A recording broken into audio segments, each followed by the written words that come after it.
Okay guys, I'm going to take you through how to run Facebook ads to your campaign. So this is on one of our pages for nursing.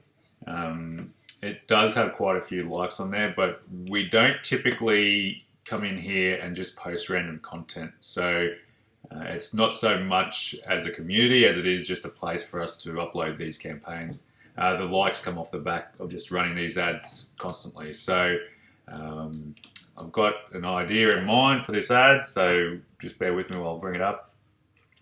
Obviously it's going to be nursing.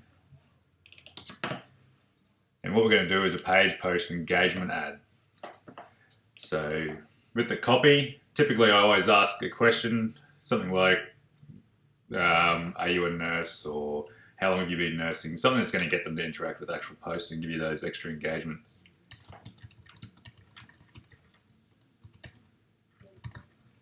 And then after that, just put the call to action. So grab this limited edition shirt now by clicking this link.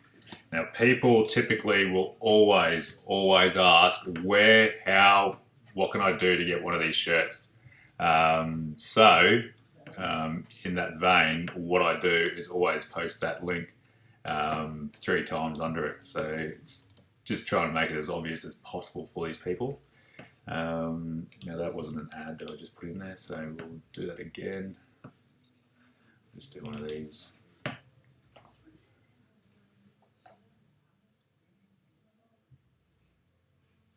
Alright, so once you go post, these page post engagements, doing it this way will always show up on this page. But coming in through Power Editor, you can actually make them dark, which means it doesn't actually display on here. So especially when it comes to these age tiers, you can imagine putting 30 years up on somebody's newsfeed is going to be increasingly frustrating for that person. So you'll end up resulting in a whole lot of unlikes. Now from here we can do boost post. Skip all this part. So we want to go down to settings. I know.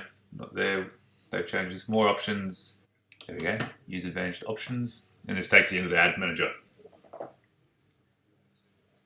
Okay, so page post engagement. This is typically going to result in the least amount of least cost, and will hopefully get us a few more viral shares as well. So we always remove this right side ad, so it displays on your news desktop and mobile. You can put your different tags in there. That's more advanced type stuff. Put your pixels in. These can track conversions, obviously. So every time somebody checks out, it'll tell you how much it's costing you on your ad for that conversion. So down here, no custom audiences. Obviously the country that you're wanting to chase. So in this instance, we'll go England.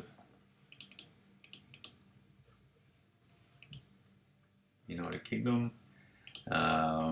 We can go, so someone that's finished their degree, probably 22 to 40.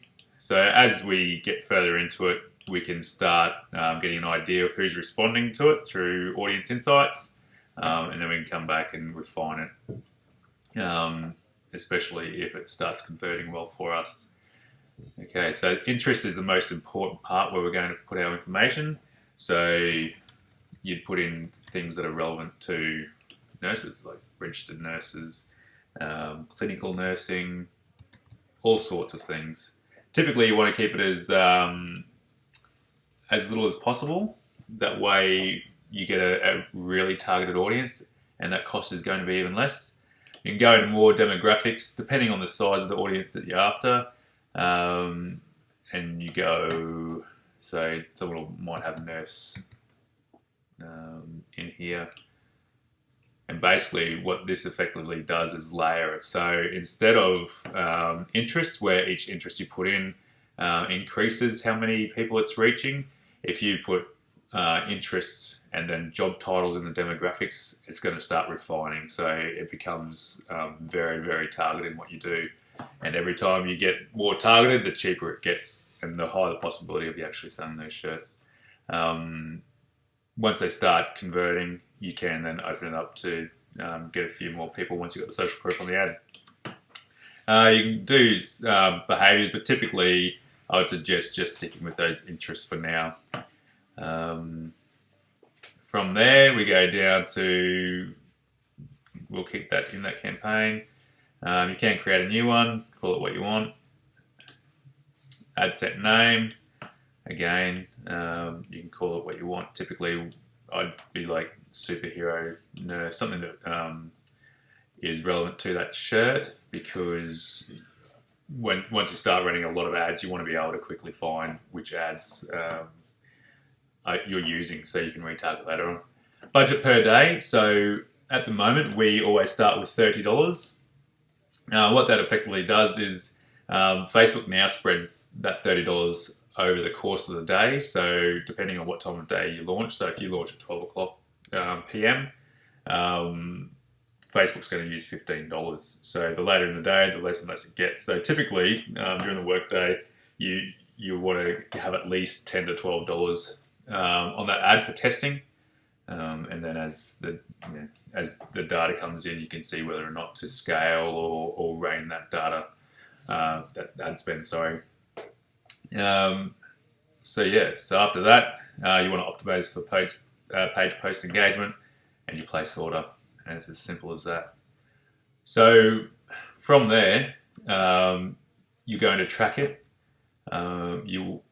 Good engagements, you'll get the good click-through rates that you want to go for is typically over 5% is where you're going to see the sales. Anything higher than 5%, you know that there's quite a bit of interest in that ad. So you just keep a close eye on it. If it's not selling, then you still can it. So it comes down to money in versus money out. So if you're making more money than what you're spending, you keep that ad running. Typically we aim for about $3 conversions, but we do keep running ads if they're even converting at $8, so long as we've still got a little bit of money in there. Okay, so each day, if you find that it is starting to convert for you, just start doubling that budget. So take it from that $10 budget spend where you test, double it to 60 and let it run for the day. And if it's converting, you can start increasing throughout the day, doubling, and just keeping an eye on it. You will find that the more you put on it, depending on the size of your audience, those conversion costs will typically go up. So if you've got any questions after this, just please put them below and I'll endeavour to get back to you. There's a lot more in-depth Facebook ad strategies that we're going to show you, but this is just giving you a basic overview of what you need to do to start getting those shirts selling on Fabrily. Thanks, guys.